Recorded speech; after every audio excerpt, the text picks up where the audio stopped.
Halo, welcome to Podcast Ngomongin Bisnis by Melon Branding bareng gue, Rai. Podcast Ngomongin Bisnis bakalan ngobrolin banyak hal untuk kebangun brand dan memperkuat brand dari bisnis lo. Kalau di episode sebelumnya gue udah bahas tentang brand konsistensi dan kenapa itu penting, hari ini gue juga masih bahas lebih detail nih, gimana ngebentuk si brand konsistensi ini. Pertama, yang perlu dilakuin adalah lo harus mengkomunikasikan brand lo ini ke internal team, apalagi yang ngurusin brand, marketing, sama produk. Sebenarnya semua orang yang ada di bisnis lo mesti paham banget lah soal brand dan bisnis yang lo bangun ini. Tujuannya biar kalian satu tim ini satu suara gitu untuk menyampaikan pesan dari brand.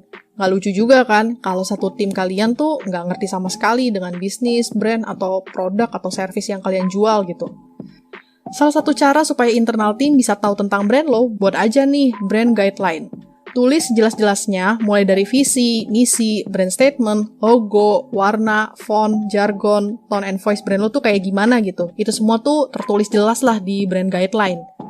Dan ada juga nih misalnya kayak beberapa sifatnya mandatory atau mungkin perlu ada jargon tertentu gitu yang harus ditulis di konten gitu. Ini bakalan jadi pegangan buat setiap orang untuk bisa merepresentasikan brand.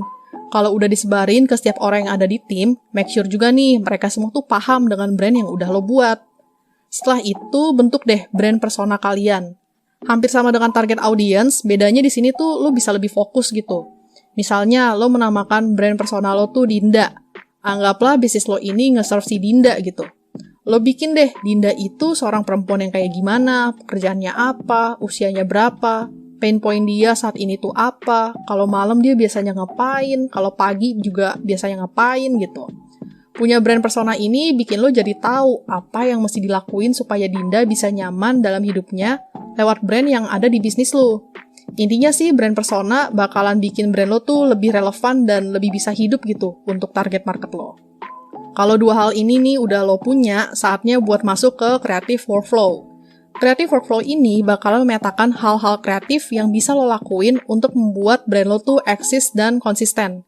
Namanya kreatif, bentuknya bakalan bisa macam-macam nih. Di dalamnya bisa aja lo petain, desain toko atau outlet tuh bakalan kayak gimana sih? Program marketingnya ada apa aja? Konten yang bakal lo keluarin tuh bakalan kayak gimana aja tuh? Karena creative workflow ini ada banyak banget, biasanya yang handle tuh dari berbagai tim atau dari berbagai orang lah. Ini nih seninya, di mana lo harus bisa manage antara creative ideation sama orang-orang yang ngerjain dengan pegangan brand guideline dan brand persona.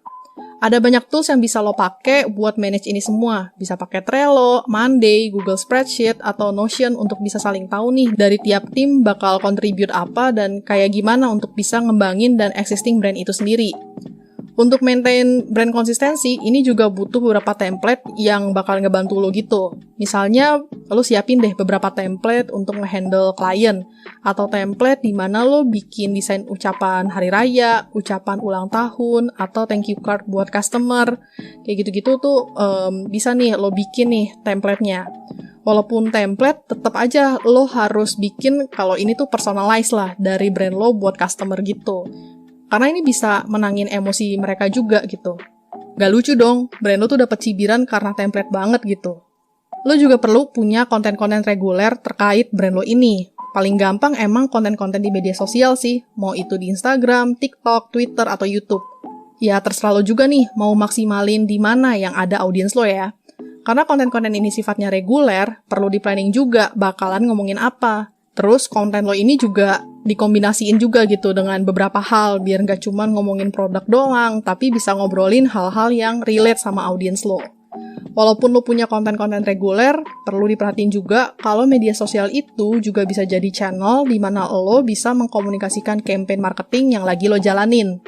Misalnya nih, brand lo baru muncul dan ada dalam tahap awareness. Terus, untuk dapat attention yang besar, lo bikin campaign tertentu nih bareng dengan beberapa KOL. Nah, lo pikirin tuh rollout campaign brand lo tuh akan kayak gimana? Apa aja yang perlu di-post di media sosial yang lo punya? Dan kira-kira brand lo tuh bakalan di-post kayak gimana sih? Di akun KOL atau di akun media gitu yang kalau misalnya lo kerja sama juga nih sama media. BTW, KOL itu mungkin berapa dari lo lebih awam dengan influencer. Ya, KOL tuh semacam influencer lah yang bisa menggerakkan massa buat aware nih sama brand lo. Dengan punya plan dan bisa dieksekusi dengan rapi, plus pastinya konsisten, gue yakin brand lo tuh bisa eksis dan audiens lo bisa notice nih dengan identitas dan karakter dari brand lo. Semoga juga bisa bangkitin trust mereka ke lo juga nih. Ujung-ujungnya kan mereka bisa loyal dan repeat order atau repurchase produk yang lo jual gitu.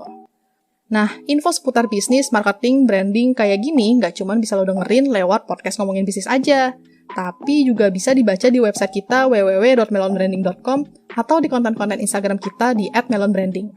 Langsung follow aja ya, biar bisa dapat update terus nih konten-konten menarik dari kita. Nah, kalau lo juga suka nih sama podcast ini, jangan lupa untuk kasih kita rate bintang 5 di Spotify. Thank you udah dengerin gue, sampai ketemu di next episode. Bye-bye!